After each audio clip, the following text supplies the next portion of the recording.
Afghanistan and elsewhere, but Germany is paralysed and spiritually defeated by what occurred in the aftermath of 1945. Now, German suffering at the end of the war is not seen by Devi in the way that it normally is. You do sense by liberals who have a sympathy for the other side, such as James Bach in his books about German suffering at the end of the Second World War, he in many ways is playing a humanist game. It's just he has a new section of victims, German women, German children, people who suffered in the rubble. In a sense, he feels sorry for them in the way he feels sorry for legless Angolans, or he feels sorry for African AIDS victims, or he feels sorry for the victims of Cortez, or for the Haitian earthquake. Do you see what I mean? It's a new group about which one can have sympathise, and I can write and make a career out of sympathising for those who were regarded as untouchable before, and I'm a general humanist. She sees it very differently. She sees it as a suffering and a fire and a threnody which Germans should go through until they can renew themselves again in strength and in glory. And this leads her in her most famous, infamous and notorious book, The Lightening and The Sun, to essentially engage in the deification of Hitler.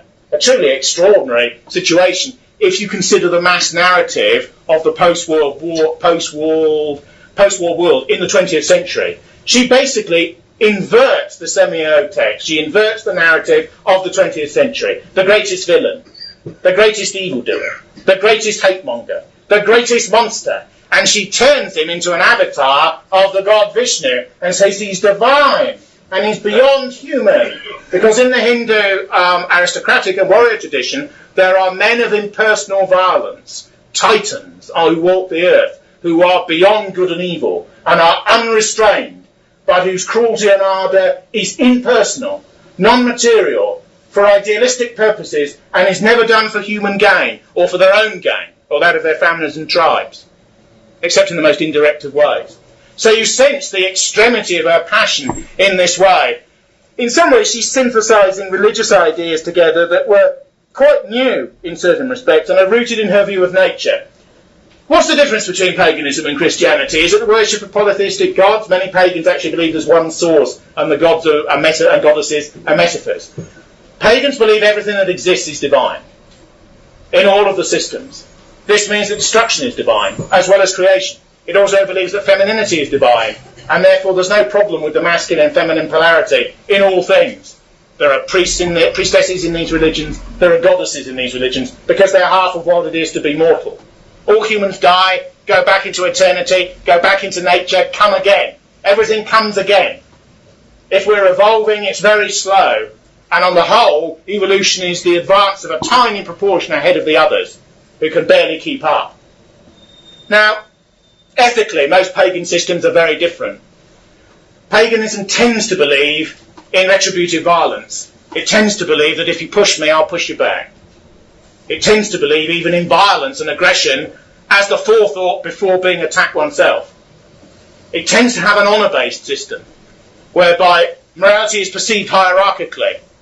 So the more noble you are, the more beautiful you are, the more intelligent you are, the more well-proportioned you are, the more knowledgeable you are, the more courage you have, the more favoured you are by the gods, the higher you are in a particular hierarchy. This, of course, has a converse. The uglier you are, the shorter you are, the less well-favoured you are, the less cowardly you are, the more defective you are, the lower you are in this particular hierarchy. This does not mean, in accordance with these very ancient precepts, that the lower elements cast off or done in or massacred or done down. What it means is that there's a hierarchy in all forms, both within an individual, between families of individuals, between groups of individuals. The hierarchy is everywhere, and no one's at the top in any one of the myriad hierarchies. Notice in all of this discussion, money and finance and how well you've done and how much money you've got is way, way down in the scale. And mercantile and purely successful forms are not despised because they're part of the whole. Every society has to have a merchant class, every society has to have a small bit of trade and banking and so on. But the worship of money and the belief that life is based upon making money is the inverse of her view. And for most of her life she lived as an ascetic. In other words, she lived almost without any property at all and just stayed in the houses of some of the most notorious people on earth at that time. Some of them living in Egypt, some of them living in Paraguay, so under General Stroessner, some of them living in Perón's Argentina, Rudel, and Johann van Leers, I think, who I believe converted to Islam, and Otto Skorzeny, and these sorts of people, they were all her friends. And she lived with them in Madrid, and she visited them in the United States later on, and she travelled all over the world on multiple passports, because she could use Devi, she could use Mukherjee, she could use her mother's maiden name, she could use her Greek nationality. Increasingly, she became banned from country after country. After the publication of Lightning and the Sun, I believe she wanted to visit John Tyndall, who's widely known, of course, who was essentially the founder of the British National Party. John Tyndall, who was in the National Socialist movement a long time ago, was an old friend of hers. He used to say, they just want to keep out a little inoffensive Greek lady who's a friend of mine. But in actual fact, it was Savitri Devi, really, you know. That's what he used to say to the